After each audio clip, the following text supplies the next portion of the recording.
বাংলাদেশে প্রতিদিন ঘটে যাওয়া গুরুত্বপূর্ণ ঘটনা ও সাম্প্রতিক নানা তথ্য নিয়ে আলোচনা ও বিশ্লেষণে TVN24 নিউজ নেটওয়ার্কের নিয়মিত আয়োজন আলোচনায় বাংলাদেশ অনুষ্ঠানে দর্শক আপনাদের স্বাগত জানাচ্ছি। আমি আশফাক আহমেদ। আজকের অনুষ্ঠানে আমাদের সাথে অতিথি হিসেবে যুক্ত হবেন ডক্টর মোহাম্মদ শাহাদাত হোসেন সিদ্দিকী, অধ্যাপক অর্থনীতি বিভাগ, ঢাকা বিশ্ববিদ্যালয়, এবং আমাদের সাথে যুক্ত আছেন শিহাব সুমন, সিনিয়র সাংবাদিক। আপনাদের স্বাগত জানাচ্ছি আলোচনায় বাংলাদেশ অনুষ্ঠানে। আমি আলোচনা শুরু করার আগে দর্শকদের উদ্দেশ্যে কয়েকটি তথ্য একটু তুলে ধরতে চাই। প্রথমে যে তথ্যটি তা হচ্ছে বঙ্গোপসাগরে সৃষ্টি হওয়া গভীর নিম্নচাপটি বাংলাদেশের উপকূল অতিক্রম করতে শুরু করেছে, এমনটা জানিয়েছে আবহাওয়া অধিদপ্তর বাংলাদেশের। এর প্রভাবে উপকূলীয় এলাকাসহ বাংলাদেশের বিভিন্ন স্থানে বৃষ্টি ও ঝোড়ো হাওয়া বয়ে যাচ্ছে। আবহাওয়া অধিদপ্তর বলছে বৃহস্পতিবার বেলা 3:30টার দিকে এই নিম্নচাপটি বাংলাদেশের উপকূল অতিক্রম করা শুরু করে। এর প্রভাবে বাংলাদেশের অন্তত 14 জেলার বিভিন্ন স্থানে 2 থেকে 4 ফুট উচ্চতার জলোচ্ছ্বাস হতে পারে। আবহাওয়া বিজ্ঞপ্তিতে বলা হয়েছে অমাবস্যা ও গভীর নিম্নচাপের কারণে উপকূলীয় জেলা চট্টগ্রাম, নোয়াখালী, লক্ষ্মীপুর, ফেনী, চাঁদপুর, ভোলা, হাতিয়া, সন্দ্বীপ, বরগুনা, পটুয়াখালী, বরিশাল সহ এবং দ্বীপের কাছে ও চর 2 থেকে 4 ফুট বেশি এই জায়গাগুলোতে উচ্চতার জলোচ্ছ্বাসে প্লাবিত হতে পারে এবং ঝোড়ো হাওয়াও থাকতে পারে সেখানে। এরপর যে তথ্যটি তা হচ্ছে আমেরিকা বাংলাদেশের পণ্য রপ্তানির ওপর 37% শুল্ক আরোপের পর অনেকটাই বিপাকে পড়েছে ঢাকা, যদিও সম্প্রতি আদালত ট্রাম্পের শুল্ক স্থগিত করে দিয়েছে। ট্রাম্পের পাল্টাপাল্টি শুল্ক আরোপের প্রতিক্রিয়ায় বাংলাদেশ আমেরিকা থেকে আরও বেশি তুলা, তেল ও গ্যাস কেনার প্রস্তাব দিয়েছে। বাংলাদেশের অন্তর্বর্তী সরকার প্রধান উপদেষ্টা ডক্টর মোহাম্মদ ইউনুস বৃহস্পতিবার নিক্কেই এশিয়াকে দেয়া সাক্ষাৎকারে এই তথ্য জানান। নিক্কেই এশিয়ার সঙ্গে ডক্টর ইউনুসের সাক্ষাৎকারটি সংবাদ মাধ্যমটির বার্ষিক ফিউচার অব এশিয়া সম্মেলনের ফাঁকে অনুষ্ঠিত হয়। ডক্টর ইউনুস বলেন, আমেরিকার প্রেসিডেন্ট ডোনাল্ড ট্রাম্প তার দেশের প্রতিটি অংশীদারের সঙ্গে বাণিজ্য ঘাটতি কমাতে চাইছেন। ইউনুস বলেন, যদি আরও আমেরিকান পণ্য কেনার প্রস্তাব গৃহীত হয় তাহলে বাংলাদেশ অন্যান্য দেশ থেকে আশানুরূপ আমদানি কমিয়ে নেবে। ডক্টর ইউনুস বলেন, উদাহরণস্বরূপ আমরা মধ্য এশিয়া থেকে প্রচুর তুলা কিনি, ভারত থেকেও তুলা কিনি। এখন আমরা দেখছি কেন আমরা আমেরিকা থেকে কিনবো না, যাতে বাণিজ্য ঘাটতি অনেক কমে যায়। এদিকে ক্রমবর্ধমান শ্রমিক সংকট মোকাবেলা আগামী 5 বছরে বাংলাদেশ থেকে অন্তত 1 লাখ শ্রমিক নিয়োগের কথা জানিয়েছে জাপানি কর্তৃপক্ষ ও ব্যবসায়ীরা। এরপর যে তথ্যটি তা হচ্ছে বাংলাদেশে গণতন্ত্রের নিরবিচ্ছিন্ন পদযাত্রা পদে পদে বাধাপ্রাপ্ত হচ্ছে বলে মন্তব্য করেছেন বিএনপির চেয়ারপারসন খালেদা জিয়া। বিএনপির প্রতিষ্ঠাতা ও সাবেক প্রেসিডেন্ট জিয়াউর রহমানের 44তম শাহাদাত বার্ষিকী উপলক্ষে আয়োজিত আলোচনা সভায় তিনি মন্তব্য করেন। ধারণকৃত বক্তব্যে খালেদা জিয়া বলেন যে গণতন্ত্র প্রতিষ্ঠা ও সার্বভৌমত্ব রক্ষার লড়াইয়ে জিয়াউর রহমান শাহাদাত বরণ করেছেন। সে গণতন্ত্রের নিরবিচ্ছিন্ন পদযাত্রা আজ পদে পদে বাধাগ্রস্ত হচ্ছে। খুব শিগগির বাংলাদেশে গণতন্ত্রের পুনঃপ্রতিষ্ঠা দেখতে পাবেন বলে প্রত্যাশা ব্যক্ত করেন তিনি। এবং সবশেষ আরেকটি তথ্য একটু ছোট্ট করে তুলে ধরি, তা হচ্ছে জুলাই গণ অভ্যুত্থানকালে হত্যা চেষ্টার অভিযোগের মামলায় জগন্নাথ বিশ্ববিদ্যালয়ের সাবেক অধ্যাপক SM আনোয়ারা বেগমকে কারাগারে পাঠানোর আদেশ দিয়েছে আদালত। ঢাকার চিফ মেট্রোপলিটন ম্যাজিস্ট্রেট আদালত বৃহস্পতিবার এই আদেশ দেন। আনোয়ারা বেগমের আইনজীবী ওবায়দুল ইসলাম বাংলাদেশের গণমাধ্যম প্রথম আলোকে তথ্য নিশ্চিত করেন। আদালত সংশ্লিষ্ট সূত্রগুলো বলছে, জগন্নাথ বিশ্ববিদ্যালয় শাখা ছাত্রদলের সাবেক সাধারণ সম্পাদক সুজন মোল্লার দায়ের করা হত্যা চেষ্টার মামলায় আনোয়ারা বেগমকে গ্রেফতার করা হয়। আনোয়ারা বেগম একজন বীর মুক্তিযোদ্ধা। তিনি জগন্নাথ বিশ্ববিদ্যালয়ের রাষ্ট্রবিজ্ঞান বিভাগের অধ্যাপক ছিলেন। এছাড়া তিনি বাংলাদেশ সরকারি কর্ম কমিশনের সদস্য ছিলেন। এই ছিল কিছু তথ্য। আমি আলোচনায় চলে যেতে চাই। শিহাব সুমন, শুরুতে আপনার কাছে একটু আসি। আমরা যেমনটা দেখতে পাচ্ছি যে রাজনৈতিক এক ধরনের অস্থিরতা চলছে, সচিবালয়ে আন্দোলন বিক্ষোভ হয়েছে, NBR-এ আমরা কিছুদিন দেখলাম আন্দোলন হলো, নগর ভবনে তালা ঝুলল, ইশরাকের মেয়র হিসেবে শপথ নেয়ার ইস্যুকে কেন্দ্র করে সেখানে সামনে আন্দোলন, সব কিছু মিলিয়ে যে পরিস্থিতি চলছে, রাজনৈতিক অস্থিতিশীলতা, এই বিষয়ে আপনি যদি একটু বলতেন যে ঈদের পরে যদি বলি অথবা কিছুদিন পরে খুব সম্প্রতি কি এই কালো মেঘ, রাজনীতিতে যে কালো মেঘ একরকম আমরা দেখতে পাচ্ছি, এটা কাটার সম্ভাবনা দেখতে পাচ্ছেন কিনা? এবং আমরা দেখছি যে বেকারত্ব বাড়ছে, বিনিয়োগ প্রত্যাশা অনুযায়ী যাচ্ছে না বাংলাদেশে।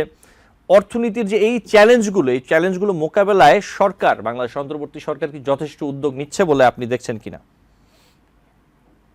ধন্যবাদ। দেখুন, এটা প্রকৃতপক্ষে যদি সত্য কথাটাই বলতে হয় এবং সেটাই যদি একটা নিরপেক্ষ মতামত দিতে হয় সাধারণ নাগরিক হিসাবে, তাহলে বলবো যে আমি অর্থনীতির সূচকগুলোর মধ্যে কোনোটাই ভালো দেখছি না। এক কথায় উত্তর, একটা বাদে। সেই একটা কি? সেটা হচ্ছে যে রেমিটেন্সের যে প্রবৃদ্ধি, সেটা বলতে পারেন যে আমরা যে রেমিটেন্সের নিম্নগামী যে ধারাটা ছিল সেটা থেকে কিন্তু আমরা উপরের দিকে যাচ্ছি। অন এন এভারেজ 3 বিলিয়নের মতো কিন্তু আমরা প্রতি মাসে মানে পাঠাচ্ছে যারা বিদেশে কর্ম করে তারা। এখন এটা একটা প্রত্যাশা জাগে এই জন্যই যে আমরা অন এন এভারেজ যেখানে 20 থেকে 22 বিলিয়নের মতো বছরে আসতো, সেখান থেকে কিন্তু আমরা সেটা 30 এর বেশি আশা করছি যে আগামী বছর হয়তো সেটা আরো বাড়বে। এছাড়া যদি বাকি জায়গাটুকু বলেন, এখন প্রশ্ন হচ্ছে যে বাকি জায়গাগুলোর সাথে এটা তুলনা করলে সার্বিক দিকটা কিন্তু ঋণাত্মক হয়ে যায়। কি জন্য? কারণ হচ্ছে এই সরকার আসছে 9 মাস। 9 মাসে বাংলাদেশের অবস্থা যদি শ্রীলঙ্কার সাথে তুলনা করেন, শ্রীলঙ্কা জিরো রিজার্ভ রেখে গিয়েছিল। তারা সেই নেগেটিভ, ইভেন নেগেটিভ, সেই নেগেটিভ থেকে 73% মূল্যস্ফীতিকে 9 মাসের মধ্যে কিন্তু তারা ডিফ্লেশনে নিয়ে আসছে। শ্রীলঙ্কা এখন প্রতিদিন মূল্য সামান্য পরিমাণ হলেও, 1 পয়সা হলেও কমে। তারা সেই অবস্থায় উত্তরণ ঘটাতে পেরেছে। কিন্তু বাংলাদেশে হ্যাঁ, লুট হয়েছে। লুট হওয়ার সত্ত্বেও বাংলাদেশে যা রয়েছে, আপনি যদি কম্পারেটিভ সিনারিও সাউথ এশিয়ার কান্ট্রি তার প্রেক্ষাপটেও তুলনা করেন, বাংলাদেশের সেই রিজার্ভের শক্তিটা শ্রীলঙ্কা ধ্বংস হয়ে যাওয়ার প্রান্তে, তার সাথে তুলনা করলে বাংলাদেশ সেই অবস্থায় অনেক ভালো ছিল। সেই অবস্থার প্রেক্ষাপটে দাঁড়াতে পারছে না কেন? সেটা একটা বড় প্রশ্ন। সেই প্রশ্নটা যেমন হচ্ছে যে আপনি এখন বলতেছেন যে এরকম ভালো আছেন, আমি বলতে চাচ্ছি এই অবস্থা চলতে থাকলে আগামী বছর ঠিক এই মুহূর্তে হাহাকার তৈরি হবে। ইন এ সেন্স, আপনি প্রবৃদ্ধির দিক তাকান, আপনি বিদেশি বিনিয়োগকারীদের কথা বলবেন, আজকে আপনার এখানে আসছে যে জাপানিদেরকে, এবং আগামী মাসের জুন মাসে চীন থেকে আহ্বান জানাচ্ছে 200-100 কোম্পানিকে, যেখানে 500 জন মানুষ আসবে। বিষয়টা হচ্ছে আহ্বান জানালে হবে না। আপনি ঘরের পরিবেশ যদি না থাকে, তাহলে সেই ঘরে বাইরের মানুষ এসে থাকবে না। আপনি দেশের বিনিয়োগের অবস্থা চিন্তা করবেন। আপনার দেশের বিনিয়োগকারীরা স্বাভাবিকভাবে কতটুকু এখন বিনিয়োগ করছে, সার্বিক পরিস্থিতি বিবেচনা করেন। বাংলাদেশের ইন্ডাস্ট্রি এখন বন্ধ হওয়ার ক্রমান্বয়ে প্রতিদিন বন্ধ হয়ে যাবে, তার উপক্রম হয়েছে। আপনি গ্যাস এবং বিদ্যুতের সরবরাহ নিরবচ্ছিন্ন সরবরাহ করবেন বলে 300% বাড়িয়েছেন দাম, সেটা যৌক্তিক কারণেই মার্কেট রেটের দিকে যাচ্ছেন, সেটা বিষয় না। কিন্তু আপনি কি সেটা নিশ্চিত করতে পারছেন আমার দেশের ইন্ডাস্ট্রি গুলাকে পূর্ণ মাত্রায় উৎপাদন করতে পারছে? তাহলে আপনি যখন একটা দেশের ইন্ডাস্ট্রির পূর্ণ সক্ষমতার জায়গায় নিশ্চিত করতে পারছেন না, তাহলে বিদেশিরা কোন আস্থা আপনার উপর বিশ্বাস করে ইন্ডাস্ট্রি স্থাপন করবে যে আপনারা নিরবিচ্ছিন্ন বিদ্যুৎ এবং গ্যাস সরবরাহ পাবেন? আর বিদ্যুৎ এবং গ্যাস সরবরাহ পাওয়ার জন্য আপনার আর্থিক সক্ষমতার জায়গা, আপনি বলছেন যে রিজার্ভ বাড়ছে। আপনি প্রকৃতপক্ষে, আমি যদি অর্থনৈতিক বিশ্লেষণ করি, আমি বর্তমান রিজার্ভ সামান্য বৃদ্ধি, ওই 533 মিলিয়ন বৃদ্ধি নেট রিজার্ভের দিক থেকে, অথবা ধরেন IMF এর যে সিস্টেম করে সেই জায়গা থেকে চিন্তা করেন, সেটা প্রকৃতপক্ষে কেন বাড়ছে? এই এই সরকারের, আমি বলবো অন্তর্বর্তী সরকারের 9 মাসের সাথে বিগত সরকারের 9 মাসের যদি তুলনা করেন, বাংলাদেশের রপ্তানি কমেছে। এবং সেই রপ্তানি কোন রপ্তানি করেছে? আপনি কাঁচামাল রপ্তানির কথা চিন্তা করেন, মধ্যবর্তী পণ্যের কথা চিন্তা করেন, সেই রপ্তানি করে কমেছে 25 থেকে 30%। আমি বাংলাদেশ ব্যাংকের পরিসংখ্যান থেকে তথ্য উপস্থাপন করে বলছি। অতএব সেই জায়গায় আপনি যখন আমদানিকে সংকুচিত করেছেন, উৎপাদনে ব্যবহৃত হয় সেই কাঁচামাল, মধ্যবর্তী পণ্যকে সংকুচিত করেছেন, তার কনসিকুয়েন্স কিন্তু বর্তমানে দেখবেন না, সেটা দেখবেন 1 বছর পরে, যখন আপনার প্রবৃদ্ধি। আপনি কেন বিশ্বব্যাংক, IMF, ADB, সমস্ত ওয়ার্ল্ডের প্রতিষ্ঠানগুলা কেন বাংলাদেশের প্রত্যাশিত প্রবৃদ্ধি উপরের দিকে বলছে না? সেটা ভাবতে হবে। বিষয় আর্থিক সক্ষমতার সাথে বাকি সমস্ত কিছু সম্পৃক্ত। একটা অর্থনীতির যদি গ্র্যাভিটির কথা চিন্তা করেন, সেই গ্র্যাভিটির জায়গায় অবস্থান করে হচ্ছে গ্রোথ। অতএব বাংলাদেশে প্রবৃদ্ধিকে এখন 3.2, 3.4, যেটা হিস্টোরিক্যালি লো, একদম সর্বনিম্ন অবস্থানে যাচ্ছে। অতএব আপনি যখন আপনার আয়ের প্রবৃদ্ধির দিকটা, জিডিপির প্রবৃদ্ধির দিকটাই সংকুচিত করছেন, আপনি আপনার সক্ষমতার জায়গাটাকে অক্ষমতার দিকে ধাবিত করছেন। অতএব আপনার সেই অক্ষমতার কারণে আপনি আবার সক্ষম হয়ে দাঁড়াবেন, সেই প্রত্যাশা কিন্তু অর্থনীতির সূচকগুলা বলছে না। অতএব মূল্যস্ফীতি 9 মাসেও যখন 10%-এর কাছাকাছি, অতএব আমি বলবো যে কন্ট্রাকশনারি মনিটারি পলিসি সিম্পলি কাজ করছে না, যা করছে সেটা ন্যূনতম। সেটা দিয়ে বর্তমান বাজেটে যে প্রক্ষেপণ করা হবে মূল্যস্ফীতির, সেটা যে এই 9 মাসে যেহেতু 5 থেকে 10% যখন পলিসি রেটে উন্নীত করা হয়, তখন যেটা 9.1 সাথে পৌঁছছে। অতএব আর তো 5 বাড়ানোর সক্ষমতা বাংলাদেশের নাই, তাহলে বিনিয়োগ জিরোতে পৌঁছবে। অতএব আপনি ভবিষ্যতে পলিসি রেট সামান্য হয়তো আরেকটু বাড়াতে পারবেন। অতএব সেই মার্জিনাল রেটে যদি বিবেচনা করেন প্রান্তিক দিক থেকে, তাহলে সামান্য পরিমাণ মূল্যস্ফীতি কমাতে হবে। তাহলে বাকি সমস্যাটা কোথায়? বাকি সমস্যাটা অন্য জায়গায়।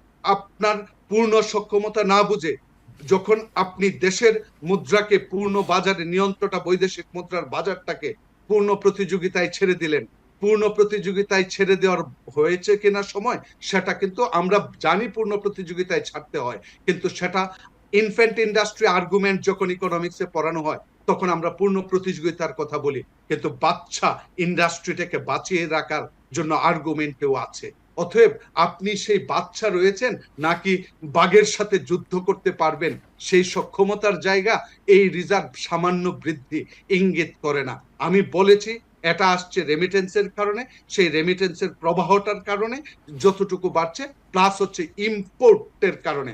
অতএব ইম্পোর্ট কমার কারণে ভবিষ্যতে যে প্রবৃদ্ধি সংকুচিত হবে, তার থেকে কিন্তু আপনার যে আয়ের প্রত্যাশা করছেন, আপনি এই বছরের আয়ের দিক তাকিয়ে থাকেন যে 10 মাসে ঘাটতি 71,500 কোটি টাকা।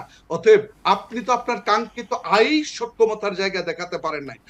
আমরা যখন গণতান্ত্রিক সরকার ছিল, আমাদের গণতান্ত্রিক সরকার বলতে সেটা ভোট হোক ভোট ছাড়া যে ধরনের সরকার আপনি নাম দিতে পারেন, কিন্তু অর্থনীতির জায়গায় বলেছেন লুট করেছে। আমাদের ট্যাক্স জিডিপি রেশিও 7.4% নেমে আসছে।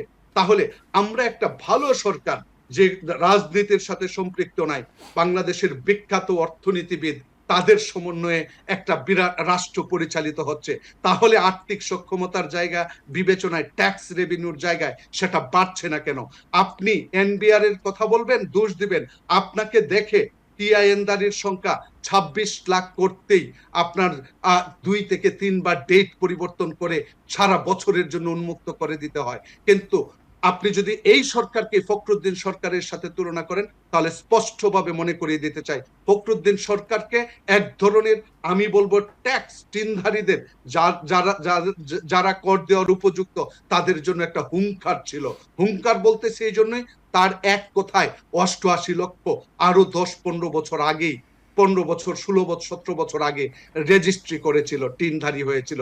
অতএব এখন যেহেতু আর কেউ উৎসাহী হয়ে দিচ্ছে না, অতএব এই সরকারকে ট্যাক্স দেওয়ার জন্য আগ্রহ নাই। আবার অন্য দিক থেকেও আমরা সমস্ত কিছুর দিক থেকে দুর্বলতার জায়গাগুলো পরিলক্ষিত হচ্ছে। সেটা যদি পলিসির ক্ষেত্রে বলেন, এত বিজ্ঞ মানুষ পলিসি নেওয়ার পর পিছনে হটবেন কেন? তার মানে পলিসি নেওয়ার ক্ষেত্রেই দুর্বলতা লক্ষণীয়। স্টেক হোল্ডার পার্টিসিপেশন ছাড়া সিদ্ধান্ত নেন, আমরা তাদের প্রতি ট্রাস্ট আছে, কিন্তু ট্রাস্টেড ব্যক্তি যদি স্পষ্টভাবে ভালোভাবে কাজ না করেন, মানুষ কর্মে ধারা, কে কোন ধরনের পলিটিক সেই জায়গায় আমি যাচ্ছি না, কিন্তু বিষয়টা হচ্ছে কর্ম প্রমাণ করে। আপনি যখন মোহাম্মদ শাহাদাত হোসেন, আমি 3টা পয়েন্ট বলতে চাই জাস্ট, যে আপনি ভ্যাট বসালেন, আবার ভ্যাট থেকে ফিরে গেলেন, আপনি এনবিআর নামে শব্দটাকে বিলুপ্ত করলেন, আবার সেই ফিরে গেলেন। অতএব রাষ্ট্র যখন কোনো পলিসি নিয়ে সেই পলিসি থেকে ফিরে যায়, তখন আমরা পাবলিক ফিনান্সের ল্যাঙ্গুয়েজে সেটাকে কিন্তু গভর্নমেন্ট ফেইলুর এইসব শব্দ দ্বারা আখ্যায়িত করা হয়। অতএব সেই জায়গাগুলা আসলে রাষ্ট্রের এখন বিবেচনা করা উচিত বলে আমি মনে করি। জি, মোহাম্মদ শাহাদাত হোসেন, আমি আপনার কাছে আরেকটি প্রশ্ন আসলে রাখতে চাই। এই যে আমেরিকা থেকে বাংলাদেশ আরো বেশি তুলা, তেল ও গ্যাস কেনার প্রস্তাব দিয়েছে, যেমনটা ডক্টর ইউনূস জানিয়েছেন, এই প্রস্তাবটি কেমন আপনি দেখছেন? শুনেন, আমি যদি আমার জায়গা থেকে বলি, তাহলে স্পষ্টভাবে ব্যবসা, একটা রাষ্ট্র আর একটা রাষ্ট্রের কাছ থেকে free, nothing is free in the world. So being the world, আমি living in the world of economics, আমাকে I have to trust in that, আমাকে সেটার প্রতি আস্থা রাখতে হবে, বিশ্বাস রাখতে হবে। তাহলে আমার বিষয়টা হচ্ছে ক্যালকুলেশনের বিষয়। আমার সাথে যুক্তরাষ্ট্রের সম্পর্ক, আমি কি তাহলে রাজনৈতিক সম্পর্ক দিয়ে অর্থনৈতিক সম্পর্ক বিলীন করে দিব? না, আমি উল্টোটা করতে যাব। অতএব কোনটা করব সেটা রাষ্ট্রের কর্ণধাররাই কিন্তু নির্ধারণ করেন। এখন প্রশ্ন হচ্ছে, আমরা যেটা এটার প্রসঙ্গেই বলছি, ইন্ডিয়া থেকে আপনি বন্ধ করে দিলেন, বন্ধ করতে গিয়ে ওরাও বন্ধ করে দিল, কিন্তু ক্ষতির সম্মুখীনটা আমরা পুষিয়ে উঠতে পারবো কিনা। আমি হয়তো চাইবো alternative airport system, cargo system বাংলাদেশে গড়ে উঠুক, সেটা আমি বাংলাদেশের নাগরিক হিসাবে বাংলাদেশকে ভালোবাসি বলে আমি সেটা চাইবো, যে আমি সারা জীবন কেন ডিপেন্ডেন্ট থাকবো। এখন প্রশ্ন হচ্ছে, ক্ষতির সম্মুখীনটা কাটিয়ে আমরা সেই সক্ষমতার জায়গা যদি প্রমাণ করতে না পারি, তাহলে সেই ক্ষতটা দীর্ঘস্থায়ী হয়ে যায়। একইভাবে আপনি তুলা প্রথমত কোন কোন দেশ থেকে ইম্পোর্ট করেন? আমি তুলা প্রথমত আমি বলবো যে ভারত এবং চীন প্রথম দিকে পড়ে, তারপর তুর্কমেনিস্তান, যে মধ্য এশিয়ার কান্ট্রি গুলা সেই জায়গা থেকে পড়ে। তখন প্রশ্ন হচ্ছে, আমেরিকা থেকেও আমরা করি, সেটা 332 মিলিয়ন সামথিং। কিন্তু প্রশ্ন হচ্ছে, আমার এই রিলেটিভ যে 2 বিলিয়ন, সেই 2 বিলিয়নকে যদি আমি শিফট করাতে চাই, তাহলে উনি বলেছেন যে আমরা ট্রেড অফ করতে হবে, অন্যদেরকে সমহারে কমাতে হবে। কমানোর বিষয় না, এই কমাতে গিয়ে আপনি যে ট্রেড অফটা করবেন, সেই ট্রেড অফের কস্টটা কত সেটা কিন্তু মেনশন করেন নাই। অতএব রাষ্ট্রের যখন এই ধরনের স্টেটমেন্ট আসে, সেটা ভালো হয় পরিষ্কারভাবে যদি হিসাবায়নটা জনগণের সামনে তুলে ধরে, যে আমার টোটাল ইম্পোর্ট তুলা ইন্ডিয়া থেকে আনতে এত পরিমাণ, প্রাইস এত, এবং সেটা যদি এখন আমি যুক্তরাষ্ট্রের বাজার থেকে আনি, তাহলে টোটাল খরচ পড়বে এত, অতএব গ্যাপ কত, আমি সেই খরচের হিসাবটা আসলে জানতে চাই। তখন বলা চলবে যে যুক্তরাষ্ট্রের সাথে আমার যদি প্রকৃতপক্ষে গ্যাপ বলেন, তাহলে আমরা 6 বিলিয়নের ব্যবসা করি, 2 বিলিয়ন 2.5 বিলিয়নের জিনিস আমরা ইম্পোর্ট করি, আর এক্সপোর্ট করি 6 বিলিয়ন 4 বিলিয়ন। এখন বিষয়টা হচ্ছে, আমরা যখন 8 বিলিয়ন থেকে 10 বিলিয়নের তুলা ইম্পোর্টের বিষয়টা সিদ্ধান্ত নিব, তাহলে যুক্তরাষ্ট্রের কি আমরা টোটালি ব্যালেন্স করতে চাই? সেই ব্যালেন্স করতে গিয়ে আমার আসলে ক্ষতির সম্মুখীনটা কোথায় হচ্ছে, এবং রাষ্ট্রের সেই চিন্তা করা উচিত যে এই ক্ষতির সম্মুখীন হলে আমি কি যুক্তরাষ্ট্রের বাজার থেকে যখন আনবো, যুক্তরাষ্ট্রে আমার পণ্যটা নিতে হবে, সেটা এনশিওর করা হয় কিনা। তখন বোঝা যাবে বাংলাদেশের একটা স্ট্রেংথ। বিষয়টা হচ্ছে তুলা আমদানির মাধ্যমে না, বরং যে তুলা আমদানি করা হবে, সেই তুলা আমরা যদি সোর্স অফ অরিজিনের কথা বলি, তাহলে অরিজিন হচ্ছে অস্ট্রেলিয়া, ইউএসএ। অতএব সেই পণ্যটা যদি আবার ইউএসএ তেই নেওয়া হয়, তাহলে সেই ক্ষেত্রে কিন্তু বাংলাদেশ লাভবান হওয়ার সম্ভাবনা রয়েছে। অতএব সেই হিসাবায়নটা আসলে প্রকৃতপক্ষে জরুরি। জি, ডক্টর মোহাম্মদ শাহাদাত হোসেন, আপনাকে ধন্যবাদ। আমি একটি বিরতি নিব, ছোট্ট বিরতি থেকে ফিরে আপনার সাথে আলোচনা চালিয়ে যাব। দর্শক, আলোচনায় বাংলাদেশ অনুষ্ঠানে নিচ্ছি ছোট্ট একটি বিরতি, সাথে থাকবেন। টিভিএন 24 টেলিভিশন দেখতে আজই কল করুন 7187776556। লগ ইন করুন www.totalcablebd.com। আপনাদের আবারও স্বাগত জানাচ্ছি। আমাদের সাথে আছেন দুজন অতিথি। আমি বিরতির পর একটু শিহাব সুমন আপনার কাছে আসি, যেই প্রশ্নটি আসলে আপনার কাছে রাখতে চাই। আমরা আলোচনা করছিলাম, মোহাম্মদ শাহাদাত হোসেন বলছিলেন বিভিন্ন বিষয়ে। আমরা যেই পরিস্থিতি বিগত কদিনে দেখলাম, যে সচিবালয়ে বিক্ষোভ, এনবিআর অচল অবস্থা, নগর ভবনে তালা, সবকিছু মিলিয়ে এই যে পরিস্থিতি আমরা দেখলাম, যে সরকার কিভাবে চলছে অথবা চলবে, আপনি কি মনে করেন? এবং এই যে আন্দোলন বিক্ষোভ হলো সচিবালয়, এনবিআর এবং বিভিন্ন জায়গায়, এর পেছনে সরকারের দায় কতটা দেখেন আপনি, শিহাব সুমন? দেখুন, আসলে আমার মনে হচ্ছে শুরু থেকেই প্রফেসর ইউনূসের নেতৃত্বাধীন সরকার একটি তালগোল পাকানো অবস্থার ভিতরে আছে। কোনো কিছুই মনে হয় ঠিকভাবে চলছে না। সরকার, অন্তর্বর্তী সরকার নামে ঠিক আছে, কিন্তু সরকারের সবগুলো সিদ্ধান্তই যদি অ্যাডহক বেসিসে নেওয়া হয় এবং সবগুলো স্টেক হোল্ডারদের সঙ্গে আলোচনা ছাড়াই যদি তড়িঘড়ি করে নেওয়া হয়, সব সিদ্ধান্তের ক্ষেত্রে মনে হয় সরকারের যেন কিসের তড়িঘড়ি। এবং সাম্প্রতিক সময়ে আমরা যদি দেখি, এই ইউনূস সরকারের দিন যতই গড়িয়ে যাচ্ছে, ততই আমার মনে হচ্ছে প্রতিদিনই একটি করে নতুন গ্রুপ গজিয়ে যাচ্ছে তাদের আন্দোলন দাবি দেওয়া নিয়ে। মার্টিন লুথার কিং বলেছিলেন, আই হ্যাভ এ ড্রিম। আমার মনে হচ্ছে 18 কোটি বাংলাদেশিদের এখন প্রত্যেকের আই হ্যাভ এ ডিমান্ড টাইপের অবস্থা, এবং ইউনূস সরকারকে একজন বিশেষ সহকারী নিয়োগের প্রয়োজন দাঁড়িয়ে গেছে, যে যিনি মানুষের দাবি দেওয়া সংক্রান্ত বিশেষ বিষয়গুলো বিবেচনা করবেন। এরকম একটি অবস্থায় সরকারের সচিবালয়ের সর্বশেষ এটা সংযোজন, নতুন দাবি দেওয়া, যেই নতুন একটি আইনের অনুমোদন হয়েছে, এটি সরকারি কর্মচারী বিধানের জন্য যদি প্রয়োজন হয়, আমার মনে হয় আগেই প্রচেষ্ট সবগুলো স্টেক হোল্ডারদের সঙ্গে আলোচনা করে নেওয়া উচিত ছিল। এটি অনুমোদন হওয়ার পরে যে অচলাবস্থা, দেশের প্রাণকেন্দ্র, সরকারি কার্যক্রমের প্রাণকেন্দ্র সচিবালয় তৈরি হয়েছে, এটা নজিরবিহীন, অপ্রত্যাশিত। সকল কর্মকর্তা কর্মচারীরা একসঙ্গে মিলে যে অচলাবস্থা তৈরি করেছে, এবং সপ্তাহে 2 দিন জনসাধারণের প্রবেশ এখন নিষিদ্ধ আমরা দেখলাম এই সপ্তাহে, আজকে সপ্তাহে শেষ কর্মদিবস। এটি আসলে কোনো ফাংশনাল মেকানিজমের পার্ট হতে পারে না। গভর্নমেন্ট মেশিনারি এভাবে চলার কথা না, বা এভাবে চলতে পারে না। এত এত বিদেশি ডিগ্রিধারী এবং সংশ্লিষ্ট ক্ষেত্রে অভিজ্ঞ ব্যক্তিবর্গ এই সরকারের সঙ্গে নিয়োজিত আছেন, কিন্তু আমি বুঝতে পারি না কোথায় কমতি রয়ে যাচ্ছে। ওনারা কেন সুনির্দিষ্টভাবে কোনো সিদ্ধান্ত নিতে পারছেন না বা স্টিক করছেন না। আমার আগে স্যার বলে গেলেন যে এনবিআর এর বিষয়টি, এনবিআর পুরো সারা দেশে অচল অবস্থা তৈরি করে ফেলছে বৈদেশিক বাণিজ্যিক কার্যক্রমের ক্ষেত্রে, ঈদের আগে আগে, কোরবানির ঈদের আগে আগে। এভাবে আমার মনে হয় কোথাও কোনো কমতি থেকে যাচ্ছে। সরকারের উচিত সবার আগে দেশে ফিরে প্রধান উপদেষ্টা মন্ডলীকে নিয়ে বসে একটি একমাত্র প্রবলেম সলভিং এজেন্ডা গুলো নিয়ে কাজ করা, যে হোয়ার লাইজ দ্য প্রবলেম অ্যাকচুয়ালি, জি যেভাবে একটি দেশের সিস্টেম এগুতে পারে। জি, শিহাব সুমন, আপনাকে ধন্যবাদ। আমি একটু মোহাম্মদ শাহাদাত হোসেন আপনার কাছে আসি। বাংলাদেশ পরিসংখ্যান ব্যুরোর শ্রমশক্তি জরিপের দেখা যাচ্ছে যে 2024 সালে বাংলাদেশে বেকারত্বের হার বেড়েছে। 2023 সালে যা ছিল 4.15%, 2024 সালে তা হয়েছে 4.48%। 2024 সালের অক্টোবর থেকে ডিসেম্বরের সময়ে বাংলাদেশে বেকারত্বের হার ছিল 4.63, যা 2023 সালের একই সময় ছিল 3.95।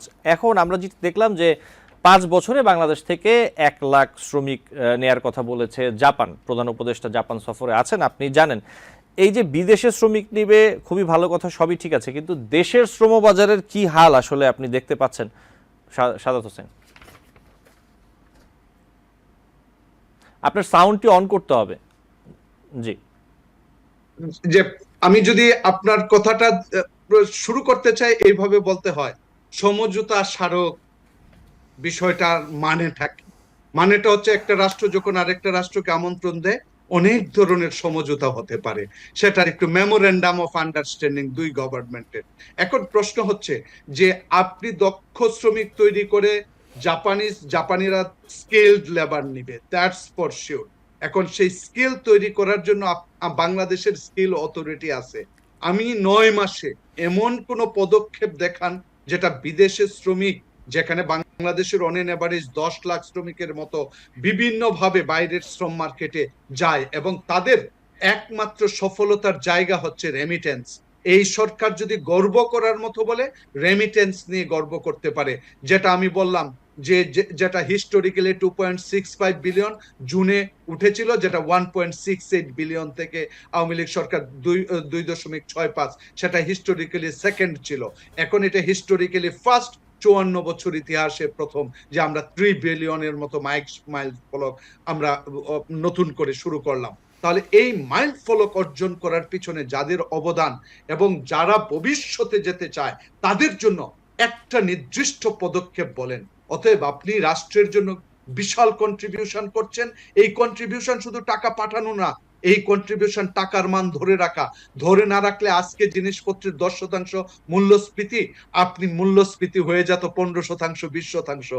অতএব জনমনে স্বস্তি দিচ্ছে এই রেমিটেন্স। এই রেমিটেন্সের অবদান লিখে শেষ করা যাবে না, কিন্তু প্রকৃতপক্ষে এই 9 মাসে আমি কোনো ধরনের ওদের জন্য কোনো ধরনের কার্যক্রম আমি লক্ষ্য করি নাই। অতএব এটা ভালো দিক যে সমঝোতা হয়েছে। ভবিষ্যতে যদি পাঠাতে পারে, এবং সেই কর্মক্ষেত্র মানে হচ্ছে স্কিল, যে স্কিল হচ্ছে লেভেল প্রত্যেকটা অ্যাক্টিভিটির জন্য 1 to 6 লেভেল, যেটা বাংলাদেশের আসলে প্রকৃতপক্ষে ওইভাবে দেওয়ার ব্যবস্থাই নাই। যেটা পাইলটিং পর্যায়ে ছিল সেটাও আর সম্প্রসারিত হচ্ছে না।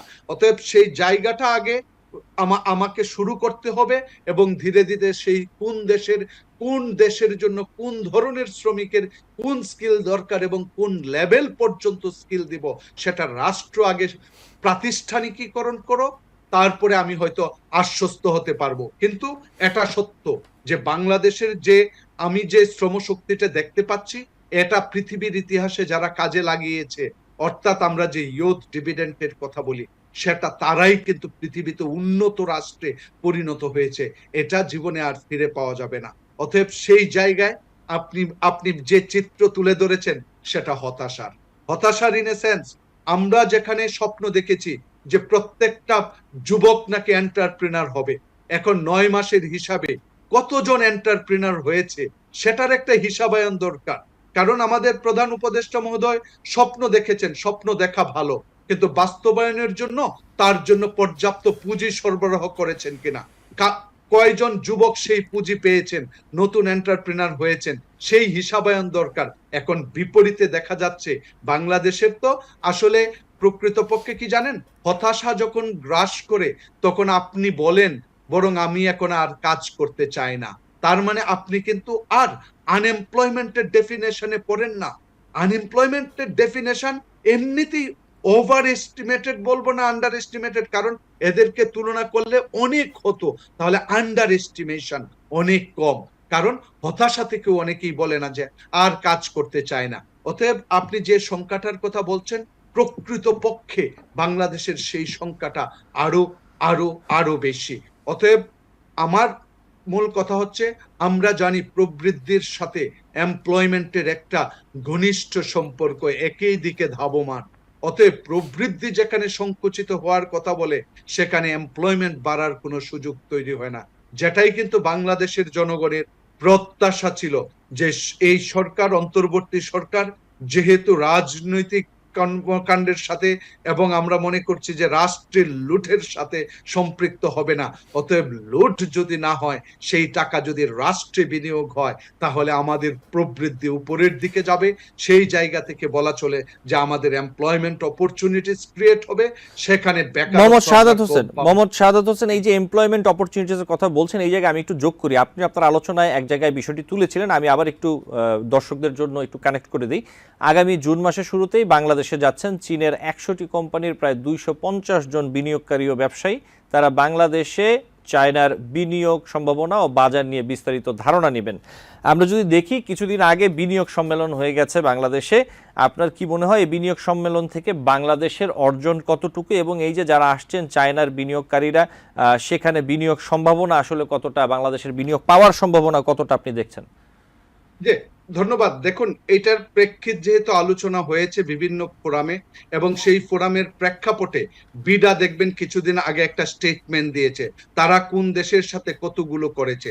বিষয়টা হচ্ছে কি, আমি বলেছি আমি অর্থনীতি, এবং আমি বলবো যে আমি নিজেকে উন্নয়ন অর্থনীতিবিদ হিসাবে মনে করি। অতএব উন্নয়ন অর্থনীতির যে যে ডেফিনেশন, সেই ডেফিনেশন হচ্ছে রাষ্ট্রের অপার সম্ভাবনা থাকতে পারে, সেই সম্ভাবনাকে আমরা উন্নয়ন বলি না।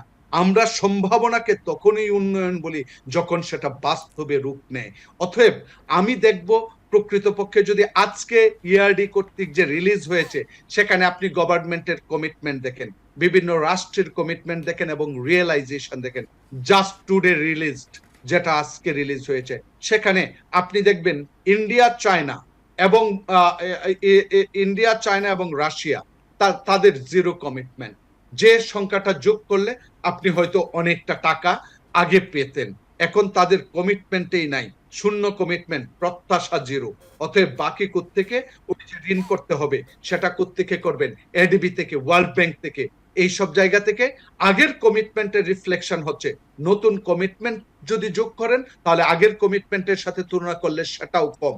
অতএব আমি কোন দিক থেকে বলবো যে এই দেশে বিদেশিরা বিনিয়োগ করতে আসবে, কখন বলবো?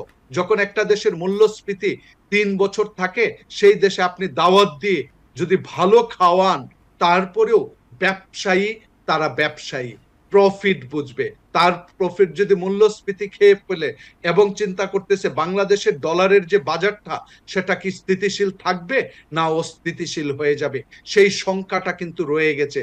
তারা আরো পর্যবেক্ষণ করবে বলে আমার ধারণা, কারণ ব্যবসায়ী স্বার্থ ছাড়া কাজ করবে না। অতএব সে স্বার্থের জায়গাটা দেখবে যে একটা দেশ মূল্যস্ফীতিকে কত কম রাখতে পারছে, কারণ তার প্রফিট যদি মূল্যস্ফীতি খেয়ে ফেলে, তাকে আপনি দাওয়াত করলেও সেটার রিফ্লেকশন পাবে না। আবার বিনিয়োগ করতে এসে টাকার মান যদি কমে যায়, সে তো এই দেশে টাকা উপার্জন করবে। অতএব টাকার মান যদি কমে যায়, তাহলে তার লাভ থাকবে না। অতএব এই দুইটা হচ্ছে শত্রু বিদেশি বিনিয়োগকারীদের। বাংলাদেশ সরকার যেদিন দেখাবে, প্রমাণ করতে পারবে আমি মূল্যস্ফীতি অ্যাটলিস্ট 5-এর মধ্যে নিয়ে আসছি, যেদিন দেখাবে 1 বছর ধরে আমার টাকার মান 1 পয়সাও কমে নাই, তখন মনে করব যে বাংলাদেশ স্টেবিলিটি, তখন আমাকে ডাকতে হবে না। আমি দেশ খুঁজি, আমি যখন বিনিয়োগকারী আমি সার্চ করি, বাংলাদেশ দাওয়াত করে সুযোগ সুবিধার কথা বলতে হবে না। এই সমস্ত বিনিয়োগকারীদের ক্ষেত্রে স্টেট লেভেলে আপনার এজেন্সি আছে, আপনার বিডা আছে, তারাই কমিউনিকেশন করতে পারে। আর they are very much aware of the state, যে রাষ্ট্র কোন পর্যায়ে আছে। একটা দেশে যখন রাজনৈতিক সরকার থাকে না, রাজনৈতিক সরকার না থাকা মানে হচ্ছে, আপনি দেখেন আমরা ট্রাস্টেড, আমি মাননীয় প্রধান উপদেষ্টার প্রতি শ্রদ্ধা রেখেই বলছি, উনার প্রতি প্রচন্ড শ্রদ্ধা। তাহলে সেই শ্রদ্ধার কারণে পৃথিবী থেকে তো প্রচুর বিনিয়োগ আসার কথা, কিন্তু শ্রদ্ধা অর্থে রিফ্লেক্ট হচ্ছে না, সেটা বুঝতে হবে। তাহলে অর্থ কে আনতে পারে? যে কোনো any kind of political government, সে খারাপ হতে পারে, কিন্তু খারাপ হলেও গণতন্ত্রের একটা সংজ্ঞা আছে, any form of Democratic government is far better than any other form of government. অতএব গণতন্ত্রের চর্চাটা যতক্ষণ পর্যন্ত শুরু না হবে, ততক্ষণ পর্যন্ত প্রকৃতপক্ষে আমি মনে করি আপনার প্রশ্নের উত্তরে যে বিদেশি বিনিয়োগকারীদের আকৃষ্ট করা সম্ভব হবে। জি, মোহাম্মদ শাহাদ হোসেন, আপনাকে অনেক ধন্যবাদ। শিহাব সুমন যেমনটা বলছিলেন মোহাম্মদ শাহাদ হোসেন, যে আপনি কি মনে করেন যে একটি নির্বাচিত রাজনৈতিক দল অথবা রাজনৈতিক দলের মাধ্যমে যদি নির্বাচিত সরকার ক্ষমতায় আসে, তাহলে এই যে বিষয়গুলো নিয়ে কথা বলছিলেন, বেকারত্ব, বিনিয়োগ, প্রবৃদ্ধি, এই বিষয়গুলো ভালো অবস্থানে যাবে? আপনার কি মনে হয় যে এটি নির্বাচিত সরকার না থাকে, জনগণের ভোটে নির্বাচিত সরকার না থাকার কারণে এটি একটি বড় কারণ যে এই যে আনস্টেবিলিটি অর্থনীতিতে এটি তৈরি হয়েছে?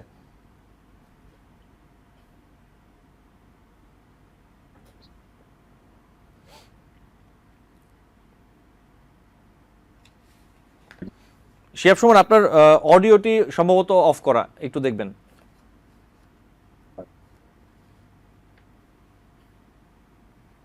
আচ্ছা, শিহাব সুমনের সংযোগটি সম্ভবত আবারও কোনো সমস্যা হয়েছে, আমরা নিশ্চয়ই তাকে ফেরত পেলে আবারও কথা বলবো। কিন্তু মোহাম্মদ শাহাদ হোসেন, আমি একটু আপনার কাছে আসি এবং একটি বিষয় নিয়ে, আমাদের সময় কম, একটু একটা বিষয় নিয়ে আপনার কাছে আসি। সেটা হচ্ছে, আমরা যদি দেখি যে পুঁজিবাজারে ঢাকার পুঁজিবাজারে প্রতিনিয়তই সূচক কমছে, বাজারে ভালো শেয়ার থাকলেও সেগুলোর দামও কমছে, এবং পুঁজিবাজারে আস্থার সংকট, এই পরিস্থিতি কেন তৈরি হলো?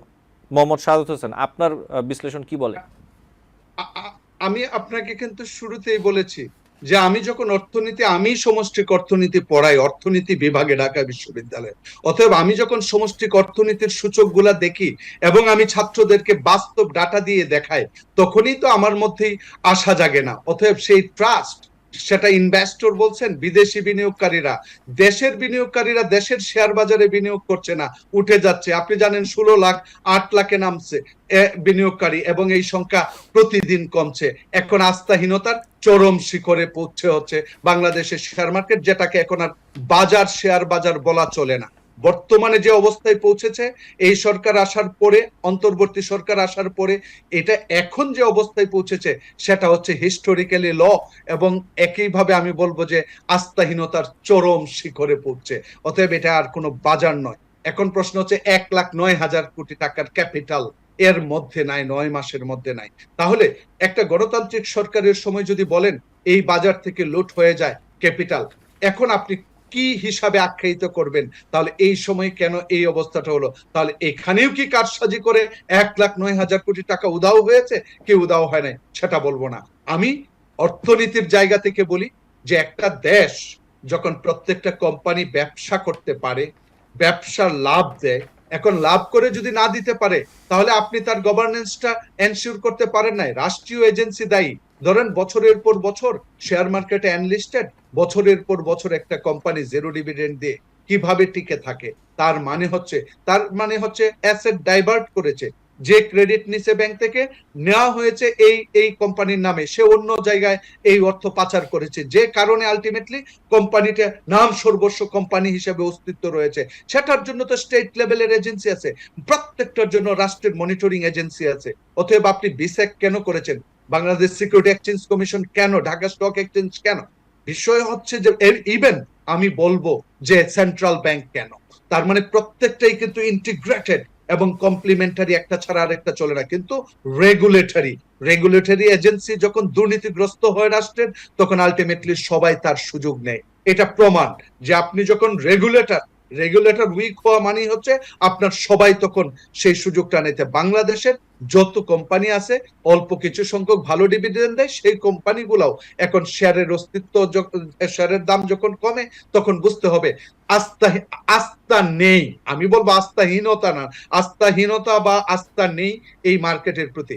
এখন এটা তো এই সরকারের একটা বড় ব্যর্থতা, কারণ এত বিজ্ঞ মানুষ, আমি বলবো যে কোনো সরকারের দিকে তাকালে জ্ঞান এডুকেশনের লেভেলের যদি অ্যাভারেজ করেন, super level of education, but super level of education যখন একটা রাষ্ট্র নিয়ন্ত্রণ করে, সেই রাষ্ট্র যখন শেয়ার বাজারকে 9 মাসেও একটা জায়গায় অ্যাটলিস্ট স্টেবল করতে পারে নাই, বরং 1,09,000 কোটি টাকা 9 মাসের মধ্যে না হয় প্রতি মাসে বলতে পারেন 12,000 কোটি টাকা করে, তাহলে সেই জায়গায় কাকে বিশ্বাস করব এই রাষ্ট্রে এবং কাকে বিশ্বাস করব না, সেটা একজন অর্থনীতির অধ্যাপক হয়েও বুঝতে পারেন। আমি কি রাজনীতিবিদকে বিশ্বাস করব যে এরা লুটে খাচ্ছে না ওরা লুটে খাচ্ছে? কারণ যখন অবস্থাটাই একই দেখি।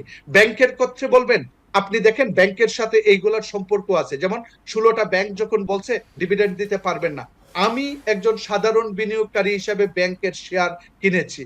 সাধারণ বিনিয়োগকারী হিসাবে আমার কিন্তু রাইটস আছে প্রফিট করলে দিবে, কিন্তু সেই ব্যাংকের টাকা আরেকজন লুটে নিয়ে গেছে বলে আমার শেয়ার থাকা সত্ত্বেও আমি ডিভিডেন্ড পাবো না। সেন্ট্রাল ব্যাংকের বর্তমান পলিসি। অতএব সেই পলিসি দিয়ে আপনি আপনার আর্থিক প্রতিষ্ঠান বাঁচাতে গিয়ে আমাদের মতো ক্ষুদ্র বিনিয়োগকারীদেরকে বলছেন আপনি মরে যান। তার মানে হচ্ছে আপনি বুঝে বিনিয়োগ করেন নাই। বুঝে বিনিয়োগ করবো কি? রাষ্ট্রের প্রতিষ্ঠান আমি বুঝেই বিনিয়োগ করেছি।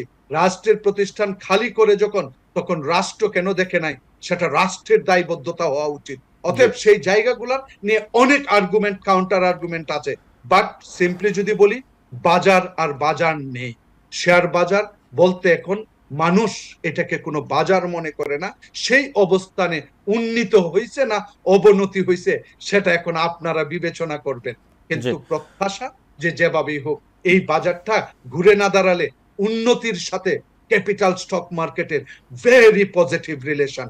যদি আপনার উন্নয়নকে ক্যাপিটাল মার্কেট দিয়ে সংজ্ঞায়িত করতে না পারেন, তখন বুঝবেন গাফলা। এই উন্নয়নের মধ্যে ঝুঁকি রয়েছে। বাংলাদেশ উন্নতি করছে, কিন্তু প্রত্যেকটা সেক্টরে ঝুঁকির মাত্রা প্রবল। এই ঝুঁকিগুলাই হচ্ছে এই যে আপনি বলছেন ডক্টর মোহাম্মদ শাহাদাত হোসেন, আমাকে শেষ করতে হবে। জি, আপনাকে অনেক ধন্যবাদ জানাচ্ছি। আমাদের আজকে সময় শেষ। নিশ্চয়ই আপনার সাথে অন্য কোনো দিন আবারও কথা হবে এবং আমাদের দর্শক আপনার মূল্যবান মতামত শুনতে পারবেন। ভালো থাকবেন দর্শক। জি, আপনাকে ধন্যবাদ। আলোচনায় বাংলাদেশ অনুষ্ঠানে আজ এই পর্যন্তই। পরবর্তী অনুষ্ঠান দেখার জন্য আমন্ত্রণ জানিয়ে বিদায় নিচ্ছি।